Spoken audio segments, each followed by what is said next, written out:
인류사라는 것은 어려운 것은 아니야. 어려운 것은 아닌데 우리가 대부분의 인류사가 혼란스러웠던 것은 인류의 역사가 어떻게 출발했는지, 그러니까 보다 구체적으로 얘기한다면 600만 년 전에 인류가 나타났다는 거기부터 출발하면 너무 힘들거든.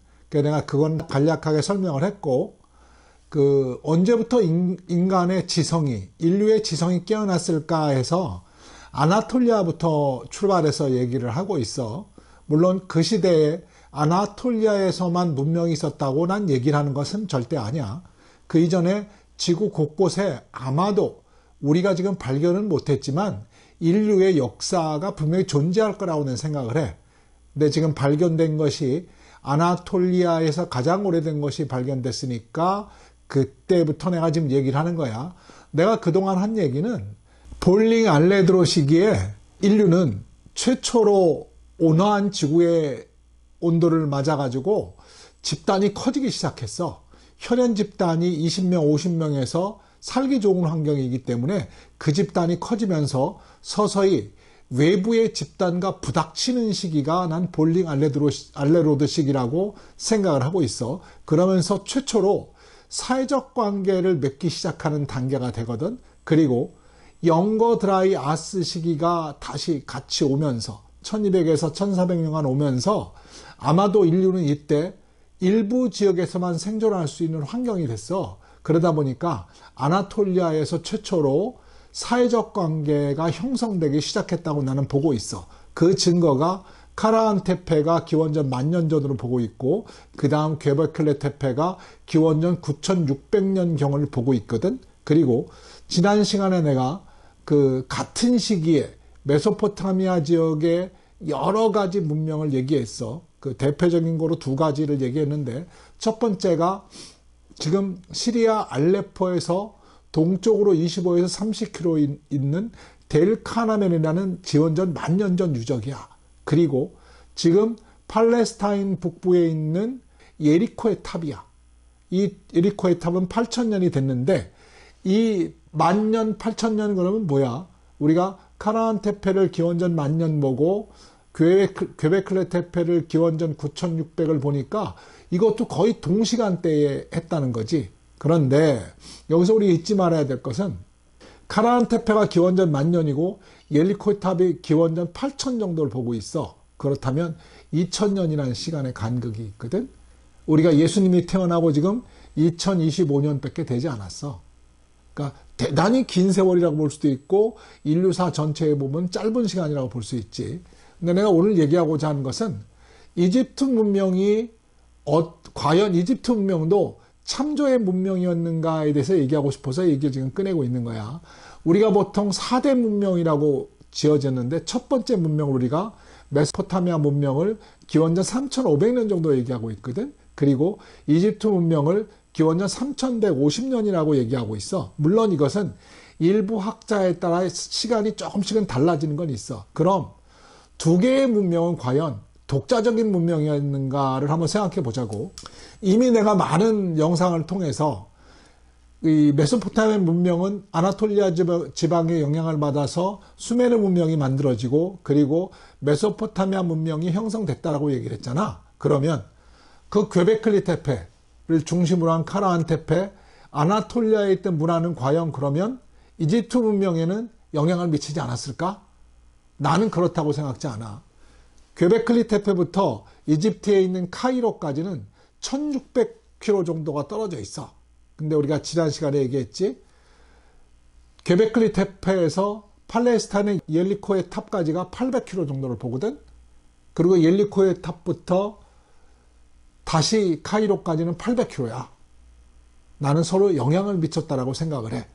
그러니까 실제로 이집트의 초기 문화를 보게 되면, 물론 내가 얘기하는 건 이집트의 초기 왕국, 고왕국, 중왕국, 신왕국, 말기 왕국, 로마 시대를 얘기하는 건 절대 아니고 그보다 훨씬 앞서서 초기에 어떤 문화가 있었을까 했는데 그 중에 한 문화를 내가 오늘 얘기하려고 그래.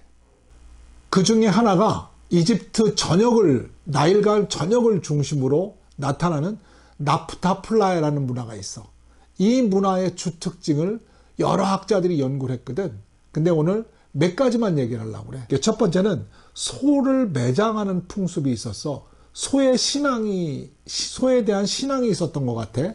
우리가 이집트는 보통 상이집트의 호루스와 하이집트의 세트를 우리가 이집트 하면 생각하거든. 호루스는 우리가 매의 얼굴을 가지고 사람 몸을 한 거잖아. 근데 종종 소로도 표현되거든. 그러니까 이집트에는 소를 숭배하는 문화가 있어. 그런데 그 문화가 나프타플라야부터 발견이 돼. 나프타플라야는 문화는 신석기 시대라고 우리가 보거든. 기원전 7000년을 보는 거야. 그러면 우리가 괭베클리 테페에 있는 그 테페와 카라한 테페가 기원전 10,000년 정도로 예측이 되잖아. 그리고 지금 시리아에 있는 그 알레포 옆에 있는 텔 카라멜 역시 기원전 10,000년을 본단 말이야. 그러면 벌써 3000년의 간극이야.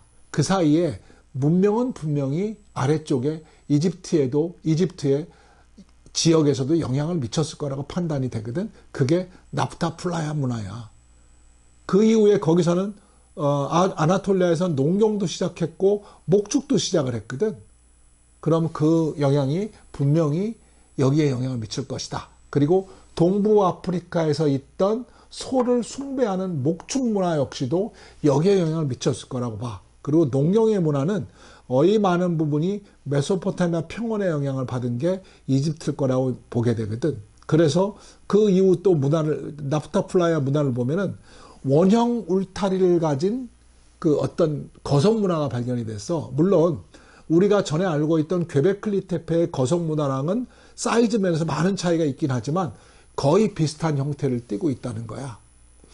결론적으로 우리가 이집트 하면 생각되는 초기 왕국 시대 이전에 나프타플라야 문화가 기원전 7000년에 시작됐는데 이때 이미 원형 거석 구조물과 소를 숭배하는 여러 가지 사상들이 영향을 받아가지고 이 아래에 있는 이집트의 초기 왕국에 영향을 주었다는 거야. 물론 이집트의 초기 왕국에는 나프타플라야가 직접적으로 바로 연결되는 것은 아니고 중간에 두세 개의 문화가 더 있어.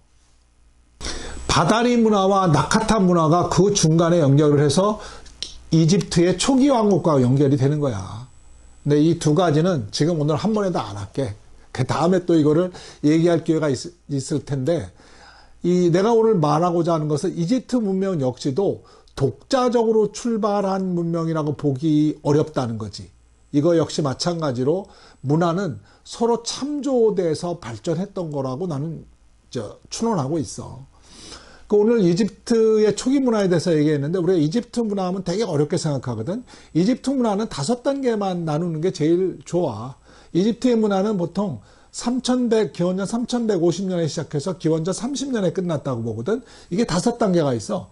초기 왕국이 있고 고왕국, 중왕국, 신왕국, 말기 왕국으로 이렇게 나누는 게 보통이거든. 근데 내가 오늘 간단하게 몇 가지만 얘기해 줄게.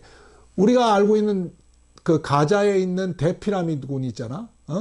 그 대피라미드군 같은 경우는 우리가 고왕국 때 다 만든 거야. 우리가 생각하는 대부분의 피라미드, 대형 피라미드는 지금 그 이집트에도 5개, 6개밖에 있지를 않아. 그리고 이 고왕국 때 만든 피라미드는 쿠프왕 때 만든 피라미드야. 고왕국 최고의 전성기지. 그것도 역시 마찬가지로 그 앞에 조세류의 계단식 피라미드를 보고 나서 만든 피라미드가 지금 우리가 알고 있는 피라미드야. 이집트 전역에는 피라미드가 한 100여 개 있는데 이렇게 큰 규모로 있는 건 5개밖에 지금 남아있질 않아. 나머지는 소형이거나 지금 현재 현존하지가 않지. 그리고 우리는 또 하나 기억해야 될 게 우리가 그 신왕국이야. 신왕국 시대에는 뭐가 왜 기억해야 되냐면 우리가 이집트 하면 가는 곳이 어디 있어? 왕의 묘를 보기 위해서 왕가의 계곡을 가고 있지. 이건 대부분이 아니라 신왕국 때 시작된 거야. 왜냐하면 신왕국에 있는 이집트의 왕들, 파라오들도 고왕국에 있는 피라미드 같은 걸 만들고 싶어 했는데 이게 도난에 너무 취약한 거야. 그래서 사람이 잘 안 다니는 지금 룩소르에 있는 그 왕가의 계곡에다가 자기 묘를 만들기 시작한 게 이게 왕가의 계곡이 만든 배경이 되고, 그리고 우리가 이 시대에 우리가 이집트 왕 중에 제일 유명한 사람이 누가 있어? 람세스라고 있지. 람세스 2세가 만든 것이 바로 아부신벨이야. 아부신벨 역시 마찬가지로 파라오는 신격화되어 있었거든. 근데 최초로 살아서도 제사를 받을 수 있는 신격화된 게 아부신벨이야. 그래서 아부신벨에 앉아있는 4개의 거상 중에서 한 사람이 바로 이 우리가 알고 있는 람세스 2세야. 이 정도만 기억해도 이집트를 여행하는데 큰 어려움이 없을 거야. 그래서 내가 오늘은 우리가 이집트의 초기 이집트를 구성할 수 있는 문화적 뿌리가 되는 나프타 플라야 문화에 대해서 한번 얘기를 해봤고, 이집트 문명 역시도 참조의 네트워크 안에 있다는 사실을 내가 오늘 얘기하고 싶어서 얘기했어. 네. 오늘도 내 얘기를 들어줘서 대단히 고마워.